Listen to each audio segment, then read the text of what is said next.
મને કરાવેલ ઉદ્ઘોષણા. આ પ્રમાણે સર્વે આનંદિત થઈને બેઠા હતા. તેવામાં નારદ મુનિ આકાશમાંથી ઉતરી તેઓથી પૂજાયેલા તેમની મધ્યમાં બેઠા. પછી એકાંતે લઈ જઈને નારદે તેમને કહ્યું, હે પૃથાકુમારો, દુર્યોધનનો જે વિચાર તે સાંભળો.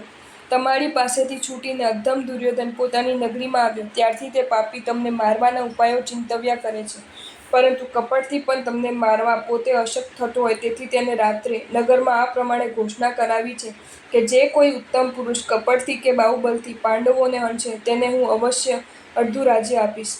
આવી ઘોષણા સાંભળી પુરોચન પુરોહિતના પુત્રે પોતાના પિતાના વેરથી દુર્યોધનને જણાવ્યું કે પ્રભુ, આ કાર્ય માટે તમે નિશ્ચિંત બનો.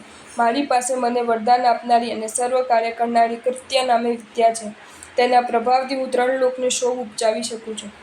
તે સાંભળી પાપી દુર્યોધન ખુશ થયો અને એ પુરોહિત કુમારને વસ્ત્ર અલંકાર તથા માળાથી પૂજીને તેની પ્રશંસા કરી. તે પાપી હાલ વિદ્યા સાધે છે. સાધીને તે અહીં આવવાનો છે. તે અમોઘ વિદ્યા વિશ્વનો નાશ કરવા પણ સમર્થ છે. તેથી હે પાંડવો, સ્નેહ અને સાધર્મીપણાને લીધે મેં અહીં આવીને તમને જણાવ્યું છે. માટે તેના નિવારણનો કોઈ ઉપાય વિચારો. તે સાંભળીને ધર્મસુનુ યુધિષ્ઠિરે જણાવ્યું કે તમે જાણીને અમને કહ્યું તે બહુ સારું કર્યું, પણ તે પોતાના કાર્યમાં સમર્થ થશે નહીં. એમ કહી બહુમાનથી નારદને તેમને વિદાય કર્યો. પછી પાંડવો કુંતી અને દ્રૌપદીની સાથે તે વિઘ્ન કાર્યને ટાળવામાં તપને પ્રમાણ કરતા તેઓ કાર્યોત્સુક કરવા માંડ્યા. એક પગે ઊભા રહી સૂર્યની સામે નેત્ર કરી આદરપૂર્વક પરમેષ્ઠિની સ્તુતિ તથા ધ્યાનમાં નિશ્ચલ થઈને રહેવા લાગ્યા. તાળ, તડકો વગેરે ક્લેશને સહન કરતા તેઓએ સમાધિપૂર્વક જીન ધ્યાનમાં તત્પરપણે 7 દિવસ નિર્ગમન કર્યા. 8મે દિવસ અકસ્માત પ્રચંડ વાયુ ઉત્પન્ન થયો. મહાવાયુ વાવા લાગ્યો. તેમ તેમ પાંડવોનો ધ્યાનરૂપ દીપક વધારે નિશ્ચલ થવા લાગ્યો.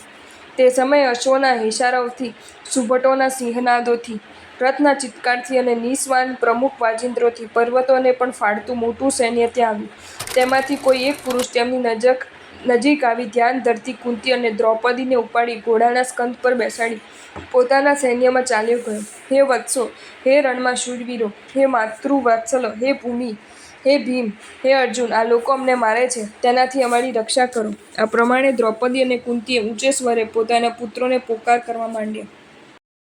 જો તમને આ વિડીયો ગમ્યો હોય તો આ વિડીયોને લાઇક કરો અને શેર કરો અને આવા જ નવા વિડીયો જોવા માટે જૈન ફેક્ટ્સ એન્ડ સ્ટોરીઝની ચેનલને સબસ્ક્રાઈબ કરો. ધન્યવાદ.